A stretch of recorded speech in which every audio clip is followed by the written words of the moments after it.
Assalamualaikum warahmatullahi wabarakatuh. Para mahasiswa yang hadir pada kesempatan kuliah kali ini, mari kita mulai kuliah kita dengan membaca basmalah. Bismillahirrahmanirrahim. Topik 3 tentang fungsi pendidikan agama Islam dalam pembentukan karakter Islami sesuai dengan sistem kuliah yang kita berikan kepada mahasiswa adalah melalui seminar berjenjang. Yang pertama, mahasiswa menjawab pertanyaan yang telah dibuatkan dalam modul terhadap pertanyaan-pertanyaan yang belum tuntas dibahas pada seminar kelompok, maka itulah yang akan kita seminarkan pada kuliah bersama. Terkait dengan tema itu telah ada beberapa permasalahan yang belum terjawab oleh mahasiswa di dalam topik ini, yaitu yang pertama tentang hakikat pendidikan agama Islam. Di dalam materi modul telah kita jelaskan bahwa pada hakikatnya adalah yang mendidik manusia itu Allah Subhanahu wa taala. Pertanyaannya, contoh tentang bahwa manusia itu pada hakikatnya dididik oleh Allah Subhanahu wa taala itu seperti apa? Seperti itu. Itu kan dapat kita lihat pada diri kita masing-masing dan berdasarkan pengalaman kita masing-masing dalam menjalani kehidupan sampai hari ini. Sesuai dengan materi yang kita berikan bahwa sebelum Allah Subhanahu wa taala menciptakan manusia, Allah telah menciptakan alam semesta ini serta bumi beserta dengan kelengkapan hidup manusia sebagai sumber daya alam, di mana manusia telah Allah tugaskan sebagai khalifah Allah di muka bumi, maka manusia diciptakan pada tahap terakhir. Setelah semuanya diciptakan Allah, baru manusia diciptakan oleh Allah Subhanahu wa taala, kemudian diberikan amanah sebagai khalifahnya di muka bumi untuk mengelola sumber daya alam dan menyelenggarakan kehidupan bersama-sama. Makanya manusia pertama yang Allah ciptakan Adam AS itu langsung diangkat sebagai nabi. Maka Allah SWT mendidik Adam AS dengan memberikan wahyu kepadanya. Maka Adam itu berkehidupan sesuai dengan bimbingan wahyu dari Allah Subhanahu wa taala. Di situ jelas bahwa pada hakikatnya mendidik Adam itu adalah Allah Subhanahu wa taala. Adam AS diciptakan Allah SWT lengkap dengan potensi-potensi untuk menerima bimbingan dari Allah Subhanahu wa taala. Itulah yang kita miliki sampai hari ini pada diri anak cucunya. Begitu pula kepada kita Nabi Muhammad SAW. Allah SWT mengangkat Nabi Muhammad sebagai rasulnya untuk menjelaskan kepada manusia tuntunan Allah Subhanahu wa taala dalam mendidik manusia menjalani kehidupannya, melaksanakan tugas kekhalifahannya itu. Sehingga Allah SWT menjelaskan dalam firman-Nya di surah Al-Fatihah itu ayat 2, Alhamdulillahirabbil alamin, segala puji bagi Allah, Tuhan yang telah menciptakan alam semesta, Tuhan yang mengatur alam semesta, Tuhan yang maha mendidik manusia, Tuhan yang dipatuhi oleh alam semesta dan manusia. Maka Allah Subhanahu wa taala menurunkan wahyu kepada Nabi Muhammad SAW sebagai wahyu terakhir. Fungsinya adalah sebagai petunjuk bagi manusia dalam menjalankan tugas khalifahnya masing-masing. Di surat Al-An'am sebagaimana telah kita pelajari ayat 165 itu, bahwa manusia diciptakan Allah sebagai khalifahnya di muka bumi ini, diberikan kelebihan masing-masing Allah SWT kepada manusia. Wa rafa ba'dakum fawqa ba'din darajat. Allah lebihkan, Allah angkat sebagian kamu dari yang lain di beberapa derajat dengan kelebihan yang berbeda-beda. Dengan kelebihan berbeda-beda itulah kita menyelenggarakan kehidupan. Ada yang berbakat sebagai petani, ada yang berbakat sebagai pedagang, ada yang berbakat sebagai pemimpin, ada yang berbakat sebagai dokter, sebagai guru, dan seterusnya. Sebagai pengusaha. Anda yang telah lulus sekarang kuliah di Universitas Andalas, itu adalah karena telah Allah tetapkan di alam azali. Sebagaimana kita jelaskan dalam modul bahwa ketika Allah SWT menciptakan manusia pada usia 120 hari dalam rahim ibunya, Allah telah menetapkan jumlah umurnya, jumlah rezekinya, jalan hidupnya, kemudian apakah dia masuk neraka atau masuk surga, apa kata Allah kepada malaikat, rahasiakan kepada manusia. Karena dirahasiakan itulah makanya Allah SWT memotivasi kita agar menjalani hidup dengan usaha. La yukallifullahu nafsan illa usaha laha makasabat wa 'alaiha maktasabat.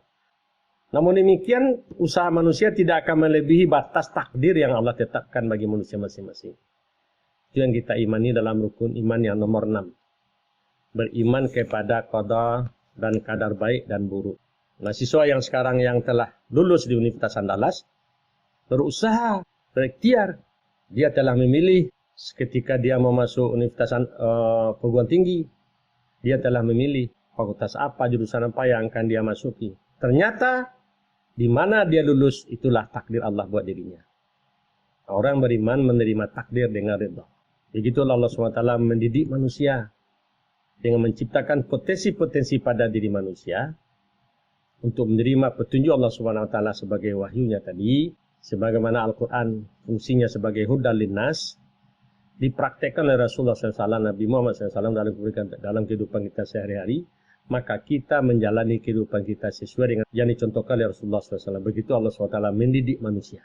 Yang kedua, pertanyaan yang belum terjawab adalah, apa contoh bahwa proses pendidikan agama Islam itu dimulai dari praktek ke teori, teori ke praktek, atau praktek bersama dengan teori?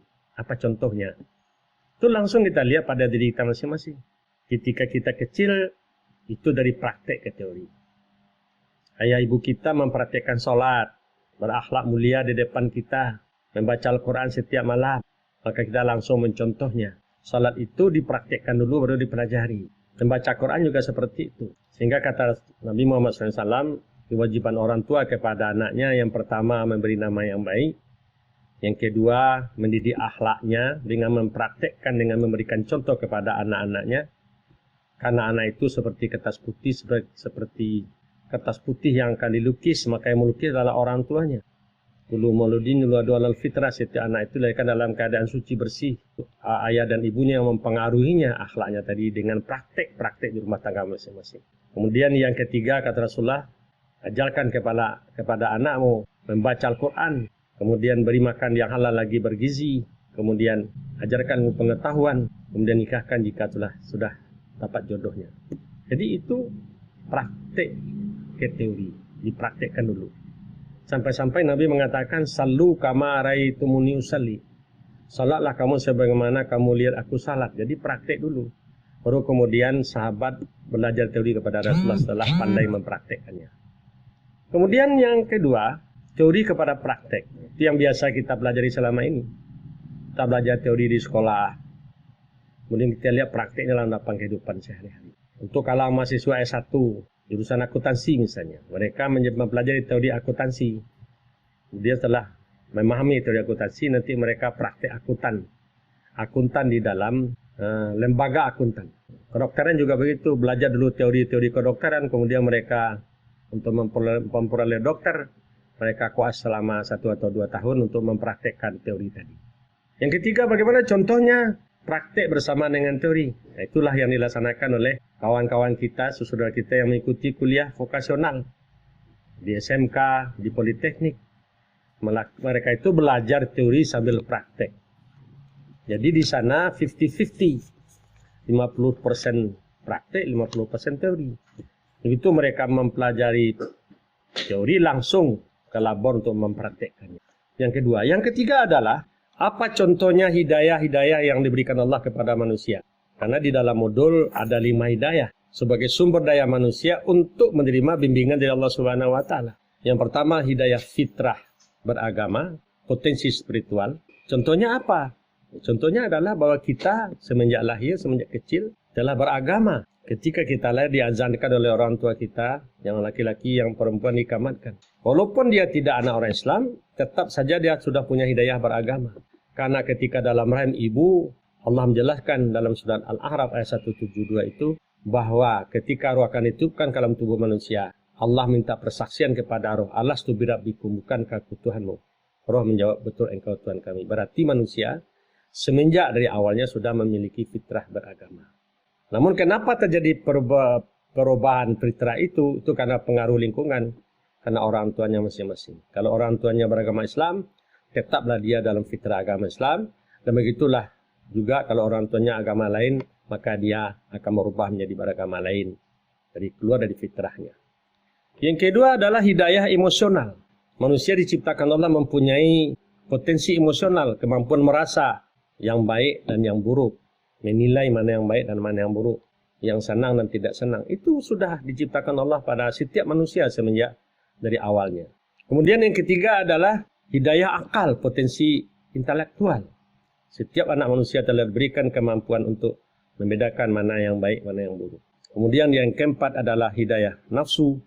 Setiap anak manusia diberikan potensi Nafsu makan dan minum mempertahankan hidup. Nafsu seksual mempertahankan keturunan. Yang terakhir hidayah naluri, insting. Setiap makhluk Allah berikan insting untuk berkehidupan. Terus bagaimanakah fungsi pendidikan agama dalam membentuk karakter Islami kaitan dengan hidayah-hidayah ini, dengan potensi ini? Nah, disinilah fungsi pendidikan agama Islam dalam membentuk karakter manusia, supaya manusia berakhlak Islami. Karena tujuan pendidikan agama Islam itu adalah untuk membentuk manusia dari yang belum Islami kepada yang Islami. Maka ajaran agama Islam menuntun fitrah agama itu tetap pada fitrah yang sebenarnya pada awalnya, yaitu bertauhid kepada Allah Subhanahu wa taala.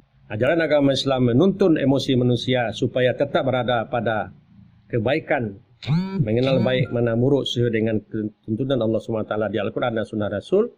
Kemudian ajaran agama Islam menuntun akal manusia agar berfikir mana benar mana yang salah sesuai dengan Al-Qur'an dan Sunnah Rasul. Kemudian ajaran agama Islam menuntun potensi biologis manusia untuk dipenuhi secara halal supaya manusia hidup berperadaban. Maka itulah fungsi pendidikan agama Islam dalam membentuk karakter Islami. Maka diharapkan dengan mempraktekkan bahwa seluruh potensi-potensi yang ada pada diri kita tuntun dengan ajaran agama Islam, insya Allah kita akan memiliki akhlakul karimah. Karena Nabi Muhammad SAW diutus oleh Allah SWT untuk memperbaiki akhlak manusia kepada akhlak yang mulia. Itulah hakikat tujuan pendidikan agama Islam. Semoga penjelasan ini semakin dipahami oleh para mahasiswa dalam memahami materi modul 3 ini yang belum terjawab di dalam seminar kelompok. Dan marilah kita berusaha untuk mempraktekannya. Dan mari kita tutup kuliah kita dengan bacakan hamdalah. Alhamdulillahirrabbilalamin. Wassalamualaikum warahmatullahi wabarakatuh.